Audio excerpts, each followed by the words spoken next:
রাজনৈতিক সংকটের সমাধান হয় বাইতুল মোকরামের উত্তর গেটে। কাজে আমাদেরকে রাজনৈতিক সংকটের দিকে যেতে হবে, রাজনৈতিক উত্তরণ থাকবে। আইন যদি জনগণ ইচ্ছাকে, প্রকাশিত ইচ্ছাকে ধারণ করতে ব্যর্থ হয়, তাহলে বাস্তবতা আইনের উপর প্রাধান্য দেয় এবং সেখান থেকে অস্থিতিশীল শুরু হয়। এখানে আমাদের কিছু করার নাই। সরকার যদি আইনকে জনগণের বাস্তবতার উপরে রায় দেয়, প্রাধান্য দেয়, তাহলে আমাদেরকে রাজপথে যাওয়া ছাড়া আমাদের সামনে কোনো বিকল্প নাই। এখন প্রশ্ন হচ্ছে, আইনের সংবিধান শুধু আমরা যদি দেখি, সংবিধান আইনে টিকে থাকে। সংবিধান টিকে থাকতে হবে জনগণের মধ্যে।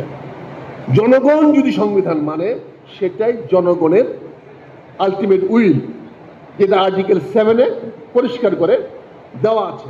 এখন প্রশ্ন হচ্ছে, এখানে প্রশ্ন হচ্ছে দুটা, আমরা কি শুধু আইন চিন্তা করব না বাস্তবতা চিন্তা করব? পাঞ্জাবের জগতে একটি বিশ্বস্ত নাম, শাবাব এথনিক ওয়্যার।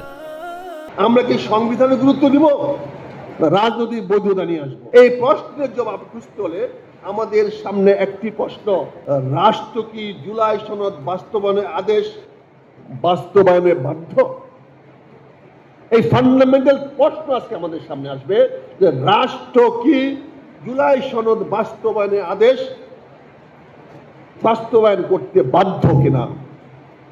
বর্তমান বিদ্যমান অবস্থার পরিপ্রেক্ষিতে বাস্তবতার আলোকে আমাকে বলতে হচ্ছে, রাষ্ট্র নিজের ইচ্ছা মতো সিদ্ধান্ত নেওয়ার সম্পূর্ণ স্বাধীনতা রাখে না। এই গণভোটের পরে রাষ্ট্র তার ইচ্ছা মতো তার প্রক্রিয়া বা তার ইচ্ছা বাস্তবায়ন করতে পারে না, যদিও এটি রাষ্ট্র মানতে পুরোপুরি বাধ্য, কারণ রাষ্ট্রের ডিসক্রিপশন আমরা দিয়েছি, এই সংবিধানে দিয়েছি। কাজে আমাদের প্রশ্ন, আমাদেরকে শক্তিশালী নীতি নিতে হবে।